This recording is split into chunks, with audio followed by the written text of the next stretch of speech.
ನಮಸ್ತೆ ಬಂಧುಗಳೇ, ನಾನು ಶಾಂತಾ ಶಾಸ್ತ್ರಿ ತುಳುನಾಡ ಸೀರೆ. ಇವತ್ತು ಇದು ಆಟಿ ಅಮಾವಾಸ್ಯೆ ಇದೆ. ಹಾಗೆ ನಾಳೆ ದಿನ ನಾಗರ ಅಮಾವಾಸ್ಯೆ ಕೂಡ ಆಗಿದೆ. ಕಡೆಗೆ ಭೀಮನ ಅಮಾವಾಸ್ಯೆ ಇದೆ ನಾಳೆ. ಭೀಮನ ಅಮಾವಾಸ್ಯೆ ವಿಶೇಷ. ನಾವು ಮಹಿಳೆಯರಿಗೆಲ್ಲರಿಗೆ ಸಹ ಭೀಮನ ಅಮಾವಾಸ್ಯೆಯ ಶುಭಾಶಯಗಳು.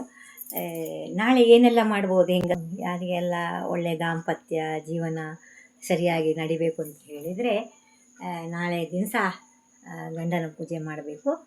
ಗಂಡನ ಪೂಜೆ ಅಂದರೆ ಹೇಳಿದರೆ ಹೇಗೆ ಮಾಡೋದು? ಈಗ ಹುಬ್ಬಳ್ಳಿ ಕಡೆ, ಶಿರ್ಸಿ ಕಡೆ ಎಲ್ಲ ಆ ಕಡೆ ಅಂದರೆ ಹಳ್ಳಿ ಗ್ರಾಮ್ಯ ಪ್ರದೇಶದಲ್ಲಿ, ನಾನು ಚಿಕ್ಕದಿರುವಾಗ ಯಾರೋ ಒಂದು ಗ್ರಾಮಸ್ಥರು ಹೇಳಿದ್ದು ಒಂದು ಮಾತು, ಏನೋ ಒಂದು ಕೈ ಮದ್ದು ಅಂತ ಹೇಳ್ತಾರೆ, ಎಂಥದ ಹಾಗೆ. ಅದು ಗಂಡನ ಮನೆಗೆ ಹೋಗುವಾಗಲೇ ಅವನ ಮನೆಯವರು ಸಹ ಆ್ಯಸೆಪ್ಟ್ ಮಾಡ್ತಾರೆ, ಇವ್ರ ಮನೆಯವರು ಸಹ ಆ್ಯಸೆಪ್ಟ್ ಮಾಡ್ತಾರೆ. ಹಾಗೆ ಅವನಿಗೆ ಗಂಡನಿಗೆ ಕೊಡುದಂತೆ ಅದು. ಅಂದರೆ ಅವನು ಯಾವಾಗಲೂ ಅವಳ ಜೊತೆಗೆ ಇರಬೇಕು, ಚೆನ್ನಾಗಿರಬೇಕು. ಅದೆಲ್ಲ ಸುಳ್ಳು, ಅಂಥದ್ದೇನಿಲ್ಲ. ಅದೊಂದು ಭ್ರಮೆ ಮನುಷ್ಯನಿಗೆ, ಅಂಥದ್ದೇನಿಲ್ಲ. ಅದು ಯಾವುದೂ ನಡೆಯುವುದಿಲ್ಲ. ಅದು ಸೈಕಾಲಜಿ, ಸಂಬಂಧಗಳು ಸೈಕಾಲಜಿಯಲ್ಲಿ ಇರ್ತದೆ. ಮನಸ್ಸಿಗೆ ಸಂಬಂಧಪಟ್ಟದ್ದು, ಮನಸ್ಸಿಗೆ ಹಿತವಾಗಿ ಮಧುರವಾಗಿ ಸಂಬಂಧಗಳು ಉಳಿದರೆ ಅಲ್ಲಿ ಸುಂದರವಾದ ದಾಂಪತ್ಯ ನಡೆಯುತ್ತದೆ. ಅದಕ್ಕೆ ಏನು ಮಾಡಬೇಕು ಅಂತ, ಅದಕ್ಕೊಂದು ತಂತ್ರ ಇದೆ.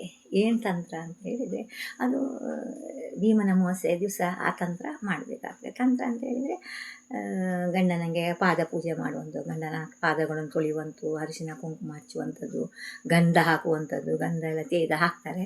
ಕಡೆಗೆ ಹೂವೆಲ್ಲ ಹಾಕಿ, ಹಾರ ಎಲ್ಲ ಹಾಕಿ, ಅವರಿಗೆ ಹೇಗೆ ದೇವರಿಗೆ ನಾವು ನೈವೇದ್ಯ ಮಾಡ್ತೇವಲ್ಲ ಅದೇ ಥರ, ಆ ಥರ ತಿನ್ನಲಿಕ್ಕೆ ಒಳ್ಳೆ ಸ್ವೀಟ್ ನೈವೇದ್ಯ ಎಲ್ಲ ಕೊಡಬೇಕಾಗ್ತದೆ. ಮತ್ತು ಮನಸಾರೆ ಪೂಜೆ ಮಾಡಬೇಕಾಗ್ತದೆ. ಆ ಥರ ಪೂಜೆ ಮಾಡಿದರೆ ಒಂದು ವರ್ಷ ಇನ್ನೊಂದು ಭೀಮನ ಅಮಾವಾಸ್ಯೆಗೆ ನಿಮಗೆ, ಇನ್ನೊಂದು ಭೀಮನ ಅಮಾವಾಸ್ಯೆ ತನಕ ಗಂಡನಿಗೆ ಆರೋಗ್ಯ, ಸಂಪತ್ತು, ಕಡೆಗೆ ಸಂತೋಷ ಎಲ್ಲವೂ ಸಿಗ್ತದೆ. ಮುಖ್ಯವಾಗಿ ಆರೋಗ್ಯ ಸಮಸ್ಯೆ ಯಾರಿಗೆಲ್ಲ ಇದೆ ಅವರೆಲ್ಲ ಭೀಮನ ಅಮಾವಾಸ್ಯೆ ಮಾಡಿ, ಇನ್ನೊಂದು ಭೀಮನ ಅಮಾವಾಸ್ಯೆಯಲ್ಲಿ ನಿಮಗೆ ಅದರ ರಿಸಲ್ಟ್ ಬರ್ತದೆ. ರಿಸಲ್ಟ್ ಈಗ ನೀವು ಪೂಜೆ ಮಾಡಿದ ಕೂಡಲೇ ರಿಸಲ್ಟ್ ಬರುವುದಿಲ್ಲ. ಆ ತಂತ್ರ ಮಾಡಿದ ಕೂಡಲೇ ಒಂದು ವರ್ಷ, ಇನ್ನೊಂದು ಭೀಮನ ಅಮಾವಾಸ್ಯೆಯಲ್ಲಿ ಈ ವರ್ಷ ಮಾಡಿದ್ದು ಮುಂದಿನ ವರ್ಷದಲ್ಲಿ ಅದು ನಿಮಗೆ ಅದರ ರಿಸಲ್ಟ್ ಗೊತ್ತಾಗ್ತದೆ. 100% ರಿಸಲ್ಟ್ ಬರ್ತದೆ.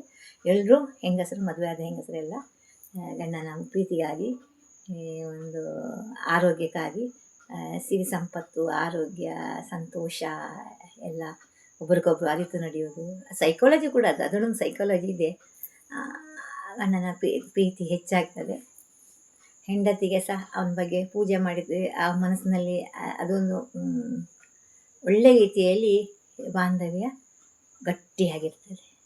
ನೀವೆಲ್ಲರೂ ಆ ಪೂಜೆ ಮಾಡಿ, ಗಂಡನ ಪೂಜೆ, ಅದಕ್ಕೆ ಭೀಮನ ಅಮಾವಾಸ್ಯೆ ಅಂತ ಹೇಳ್ತಾರೆ. ಭಾರಿ ಒಳ್ಳೆ ಮಾಡಿ, ಎಲ್ಲ ನಾಳೆ ದಿನ ಮಾಡಿ.